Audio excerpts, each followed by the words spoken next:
प्रेरणा स्रोत के श्रोतागणों, प्रेरणा स्रोत में आपका बहुत बहुत स्वागत है।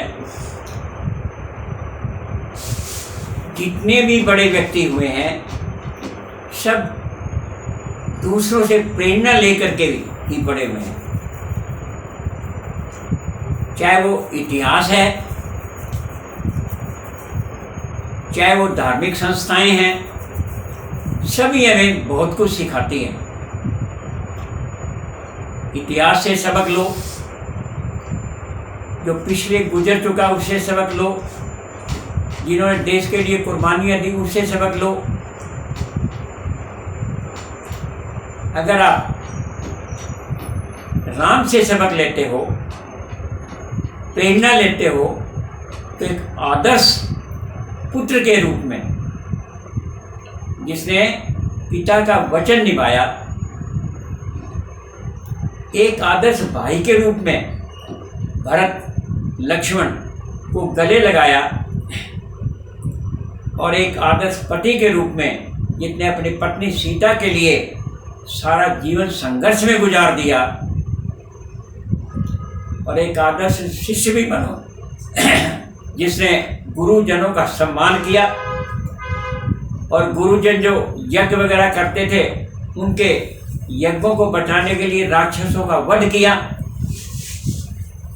और एक आदर्श राजा के रूप में, आदर्श राजा के रूप में भी उन्हें व्यक्तिगत भावनाओं को छोड़कर के जनता की भावनाओं से प्रेरणा लेकर के कार्य किया। राम से हम शिक्षा ले रहे हैं। जो व्यक्ति सच्चाई के लिए, धर्म के लिए, अपने वचन के लिए जो कुर्बान दे गए, उनसे हमें शिक्षा लेनी चाहिए। श्री कृष्ण ने अपना धर्म निभाने के लिए अनेक राक्षसों का वध किया बचपन में ही। तो हमें संघर्ष करना चाहिए, मुकाबला करना चाहिए। महात्मा बुद्ध हमें संदेश देते हैं कि संतुष्ट रहिए, संतोष धन सबसे बड़ा धन है, इच्छाएं ज़्यादा, इच्छाएं सीमित रखिए। ये बुद्ध से हमें शिक्षा मिलती है। और चाणक्य जैसे गुरु से प्रेरणा लेकर के चंद्रगुप्त मौर्य एक सम्राट बन गए। इसी प्रकार से हमारे जो कबीर जी हैं, उनसे हमें शिक्षा मिलती है कि भगवान रोम रोम में समाया है। मोको कहाँ ढूंढे बंदे, मैं तो तेरे पास में, ना मैं मंदिर ना मैं मस्जिद, ना काबे कैलाश में, मिलना हो तो तुरंत मिलियो पल भर की तलाश में। कहाँ पर ढूंढ रहे हो परमात्मा को? परमात्मा तो तेरे रोम रोम में समाया है। ना मैं मंजिल ना मैं मस्जिद ना मैं काबे कैलाश में, मिलना हो तो तुरंत मिलियो पल भर की तलाश में। जो तिल माही तेल है, जो चकमक में आग, तेरा साईं तुझ में जाग सके तो जाग। अरे ऊपरी मन से क्या आप भगवान को ढूंढ रहे हो? मैंने भगवान को ढूंढा मंदिर में और मस्जिद में, गुरुद्वारे में और मिस्री में, परंतु गुरु को भगवान वहाँ पर नहीं मिले। भगवान कहाँ पर मिले? भगवान मिले किसान के पसीने में, मजदूर के पसीने में, मजदूर की झोपड़ी में भगवान मिले। जो आदमी कर्म करता है, सच्चे कर्म करता है, वही भगवान का रूप है। बड़े बड़े जो हमारे ऋषि मुनि हुए हैं, उन्होंने अपना सब कुछ कुर्बान करके और दूसरों को सिखाने का प्रयास किया। वेद शास्त्रों में वर्णन किया। आर्यभट्ट जैसे हुए वैज्ञानिक जिन्होंने सब कुछ, तो प्रेरणा स्रोत गोस्वामी तुलसीदास जी ने अपनी पत्नी रत्ना से प्रेरणा लेकर के, क्या था कि गोस्वामी जी का शादी जो है रत्ना से हो गई।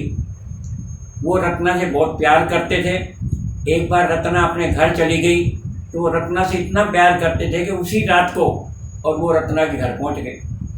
अब रात को सारी खिड़कियां बंद, ऊपर एक छज्जे पर एक रस्सी लटक रही थी, उस रस्सी के सहारे और वो ऊपर पहुंच गए। पहुंच करके के जब रत्ना को जगाया तो रत्ना ने कहा भी तुम आ कैसे गए? बोला यहाँ पर तो एक रस्सी टंग रही थी। बोला मैं वो तेरे भी देर से रहा नहीं गया और इस प्रकार से मैं उस रस्सी के सहारे तेरे पास आ गया। तो उसने देखा कि भाई कोई रस्सी तो नहीं थी, तो वो बाहर जा करके देखा तो वो रस्सी नहीं थी, वास्तव में सांप था। और उस सांप को रस्सी समझ करके उसके सहारे बैठ करके तो रत्ना ने इतना दुत्कारा कि अगर जितना प्यार तुम मेरे से करते हो, इतना प्यार तुम अगर परमात्मा से करते तो शायद तुम्हारा कल्याण हो जाता। तो उन्हीं की उसी की रत्ना की प्रेरणा लेकर के गोस्वामी तुलसीदास जी उसी समय गए और चित्रकूट के घाट पर, और भगवान हनुमान जी की प्रेरणा से और बाबू जी इतना बड़ा ग्रंथ रच लिया और वो राम भगत पढ़े। तो प्रेरणा से हनुमान जी से भक्ति की प्रेरणा, भगत हो तो हनुमान जैसा जो अपने गुरु के लिए, अपने जो राम जो उनके देवता थे, तो वो उन्हीं के लिए उन्होंने सब कुछ अपना बलिदान कर दिया और सच्ची भक्ति दिखाई। हनुमान में एक सच्ची भक्ति के अलावा और भी गुण था कि वो तत्काल निर्णय लेते थे।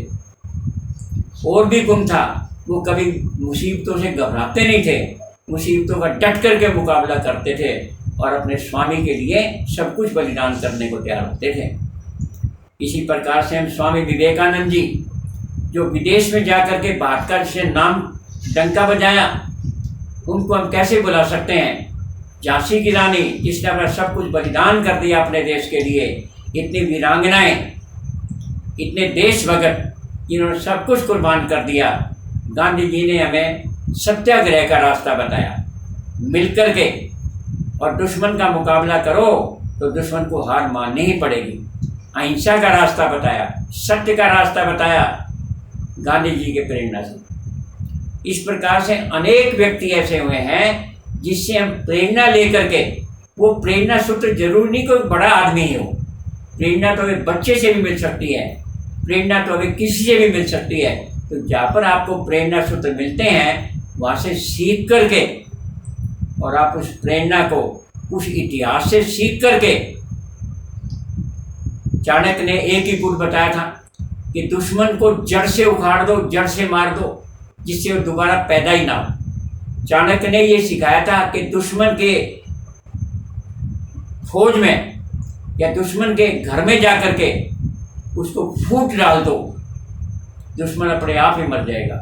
सिकंदर, चंद्रगुप्त मौर्य ने सिकंदर की फौज में जाकर के और उसमें फूट डाली तो सिकंदर को हार के वापस जाना पड़ा।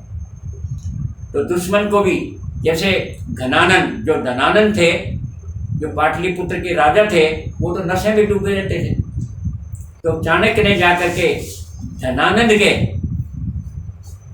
राज्य में जाकर के, यानी वो तो राज तो चंद्रगुप्त का ही था, चाणक्य का ही था, परंतु वो धनानंद जो था चाणक्य की बेइज्जती कर दी, अपने मंत्रियों की बेइज्जती करता था। उसने जाकर के, और चाणक्य ने बताया कि उसमें जाकर के फूट डाल दो, वो आपस में फूट के कारण से आपस में यानी कटे मरेंगे। इस प्रकार से जो प्रेरणा सूत्र जो है, अंत में यही कहना है कि अगर आपने सीखना है तो दूसरों से प्रेरणा लो, वो प्रेरणा आपको कहीं से भी मिले वहाँ से आपको ले लेनी चाहिए। छोटे बड़े का कोई सवाल नहीं है। तो प्रेरणा सूत्र से ही आप आगे, तो जो हमारा इतिहास है उससे हमें सीखना चाहिए। अनेक उदाहरण मिल रहे हैं और आगे आने वाले का पता नहीं क्या होना है। अरे होना तो वही है जो आप अच्छा कर्म कर रहे हो। आज को आप बढ़िया बनाइए, जो बीत गई सो बात गई, उससे तो आप शिक्षा ले लो। जो अच्छी बातें ग्रहण कर लो और बुराइयों को त्याग दो। और आने वाले का पता नहीं क्या होना है, तो उसके बारे में आप व्यर्थ में चिंता क्यों कर रहे हो? जो आपके बस में नहीं वो चिंता क्यों कर रहे हो? अरे आज का दिन बढ़िया बना लो, आज का दिन अच्छे कर्म कर लो, आज अच्छे मार्ग पर चल लो। तो आज का दिन अगर बढ़िया होगा तो आपका भूतकाल भी बढ़िया बन जाएगा और भविष्य काल भी बढ़िया बन जाएगा। आज कभी जाता नहीं और कल कभी आता नहीं। कल यानी आएगा तो फिर आज बन जाएगा।